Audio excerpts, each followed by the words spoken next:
World cup 2023 में Pakistan cricket team का हाल बुरा है। हालत ऐसी है कि संभाले नहीं संभल रही। टूर्नामेंट में वैसे दूसरी टीमें भी गिरी पर वो संभल गई, लेकिन पाकिस्तान के साथ ऐसा नहीं है। ये टीम टूर्नामेंट में लगातार तीसरा मैच हार चुकी है।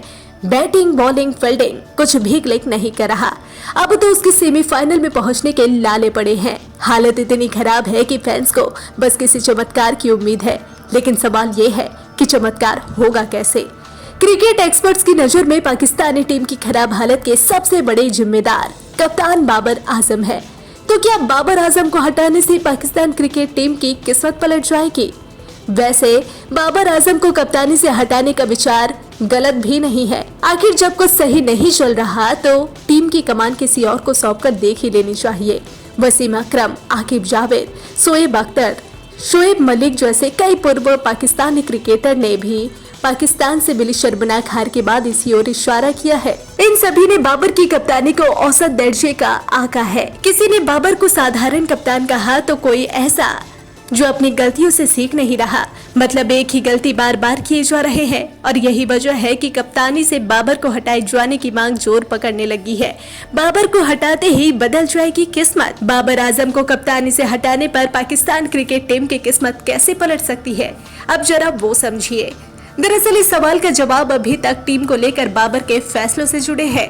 बाबर आजम की टीम का टॉप ऑर्डर ऐसा है जिसमें लगभग एक ही मिजाज और अंदाज के बल्लेबाज हैं। उनमें कोई पावर हिटर नहीं है, फिर चाहे वो इमाम उल हक हो, अब्दुल्लाह शफीक, बाबर आजम या फिर मोहम्मद रिजवान। सबका खेलने का अंदाज बिल्कुल एक जैसा है। इसी का नतीजा है कि टीम ज्यादा डॉट बॉल खेलती है तो उसकी हार की वजह बन जाता है। बाबर आजम की कप्तानी पाकिस्तान के लिए मुसीबत बनी है क्योंकि वो सही ढंग से गेंदबाजी में बदलाव भी नहीं कर पा रहे। मतलब साफ है कि बाबर आजम जब कप्तान नहीं होंगे तो नए कप्तान की कमान में पाकिस्तान को ऐसी खामियों से छुटकारा मिलता दिख सकता है। वही बतौर खिलाड़ी पाक टीम को बल्लेबाज बाबर आजम की काबिलियत का भी पूरा फायदा मिलता दिखेगा और जब ऐसा होगा तो किस्मत तो पलटेगी ही। देखें, बिल्कुल नसीम को काफ़ी मिस कर रहे हैं, लेकिन उसके अलावा जो हमारी बॉलिंग लाइनअप है वो one of the best bowling है। लेकिन मेरे ख्याल से हम क्लिक नहीं कर पा रहे। कभी हम बॉलिंग में करते हैं तो बैटिंग में नहीं करते, बैटिंग में करते हैं तो फील्डिंग में हम उस तरह नहीं करते। फील्डिंग में देखें, फील्डिंग जब भी आप करते हैं वो सिर्फ एटीट्यूड से होती है और एटीट्यूड मुझे नज़र नहीं आ रहा टीम से, क्योंकि वहाँ पे आपको एफर्ट चाहिए होती है, आपको एक्स्ट्रा फिट होना पड़ता है और फोकस ऑन बॉल पे होना चाहिए। ये नहीं कि हम किसी और सोचों में रहें और जब बॉल आता है तो क्योंकि एज अ फील्डर आपको वहाँ पे प्रोएक्टिव रहना पड़ता है। तो मेरे ख्याल से वो चीज़ हम थोड़ा सा लैक कर रहे हैं as a fielding unit.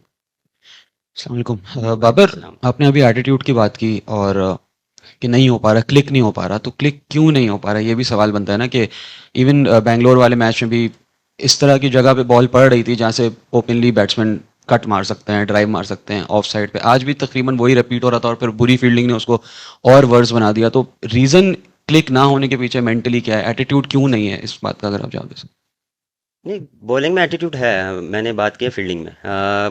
Bowling में देखें, प्लानिंग जो हम करते हैं वो एग्जीक्यूट नहीं हो रही, क्योंकि कभी कभार आप जो करना चाह रहे हैं वो होता नहीं है। कभी कभार आप कुछ जो आप हिट लेंथ को हिट करना चाह रहे हैं वो होती नहीं है और उसमें जब आपको बाउंड्री पड़ती है तो फिर आप कोशिश करते हैं कि मैं रैप अप करूं, जितना जल्दी हो मैं कम से कम रन दूं। उसमें फिर आप मिस्टेक बैक टू बैक करते रहते हैं तो प्रेशर आ जाता है उस पर। तो वो मेरे ख्याल से प्रेशर की वजह से हम उस चीज़ को अप्लाई नहीं कर पा रहे। और मेरे ख्याल से देखें, यहाँ पे हम जब आए थे तो यहाँ पे जितना मैंने देखा कि मार्जिन ऑफ एरर बहुत कम है बॉलर्स के लिए। अगर आप विकेट से थोड़ा सा भी इधर उधर बॉलिंग करेंगे तो आपको उस बॉल पे मार पड़ती है। तो वो चीज़ हम थोड़ा सा लैग करें, हम स्टंप को हिट नहीं कर पा रहे।